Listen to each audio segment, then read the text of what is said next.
कोल्हापूर जिल्ह्यातील काँग्रेसचे निष्ठावंत आमदार म्हणून ओळख असणारे आमदार PN पाटील यांची मृत्यूशी झुंज अखेर संपली आहे। गेल्या 4 दिवसांपासून त्यांच्यावरती खासगी रुग्णालयात उपचार सुरू होते। राजारामपुरी येथे राहत्या घरी चक्कर येऊन कोसळल्याने त्यांच्या मेंदूत रक्तस्राव झाला होता। युद्ध पातळीवर त्यांच्यावरती उपचार सुरू होते। सकाळी 6 वाजता त्यांची प्राणज्योत ही मावळली आहे। आमदार PN पाटील यांच्या जाण्याने राज्यातील काँग्रेसला मोठा धक्का बसला आहे। माजी मुख्यमंत्री विलासराव देशमुख यांचे अत्यंत जवळचे सहकारी म्हणून PN पाटील यांचा राज्यातील राजकारणात वावर होता। त्यांच्या जाण्याने कोल्हापूर जिल्ह्यातील काँग्रेसमध्ये एक मोठी पोकळी निर्माण झाली असून करवीरमधील कार्यकर्त्यांवरती दुःखाचा डोंगर कोसळला आहे। PN पाटलांचा राजकीय प्रवास कसा होता जाणून घेऊया ग्राफिकच्या माध्यमातून। आमदार PN पाटील यांनी आतापर्यंत 6 विधानसभा निवडणुका लढवल्यात। 6 पैकी 2004 आणि 19च्या विधानसभा निवडणुकीत त्यांना यश मिळालं।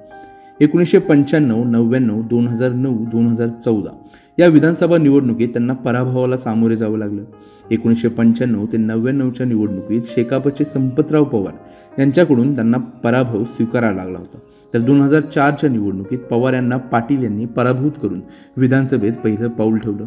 त्यानंतर शिवसेनेचे चंद्रदीप नरके यांनी 2009 आणि 2014 मध्ये PN पाटील यांचा पराभव केला होता।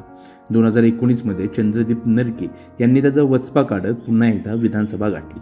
25 वर्षांनंतर कोल्हापूर लोकसभेची जागा ज्यावेळेस काँग्रेसला मिळाल्यानंतर काँग्रेसमध्ये एक उत्साहाचं वातावरण होतं। गावखेड्यापर्यंत पोहोचलेली काँग्रेस पुन्हा ऊर्जित अवस्थेत आल्याचं दिसत होतं। या संधीचं सोनं करत काँग्रेसच्या सर्वच आमदारांनी आणि कार्यकर्त्यांनी शाहू महाराजांच्या प्रचाराला पूर्णपणे स्वतःला झोकून दिले। त्यामुळे आमदार PN पाटील देखील यंदाच्या लोकसभा निवडणुकीत शाहू छत्रपती यांच्या प्रचारात अग्रेसर होते।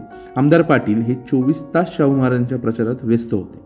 मात्र निवडणूक झाल्यानंतर त्यांना त्रास जाणवू लागला। त्यावेळी शाहू महाराज छत्रपती यांनी देखील त्यांना उपचार घेण्याच्या सूचना दिल्या होत्या। मात्र एका रविवारी घरी असताना ते अचानक कोसळल्यामुळे त्यांच्या डोक्याला गंभीर दुखापत झाल्याचं सांगण्यात आलं आणि आज सकाळी अखेर त्यांची प्राणज्योत ही मावळली आहे। महाराष्ट्रातील सर्व बातम्यांचे विश्वासार्ह व्यासपीठ सकाळच्या सर्व सोशल मीडिया प्लॅटफॉर्मला लाईक, फॉलो आणि सबस्क्राईब करा। तसंच सर्व नोटिफिकेशनसाठी बेल आयकॉन प्रेस करायला विसरू नका।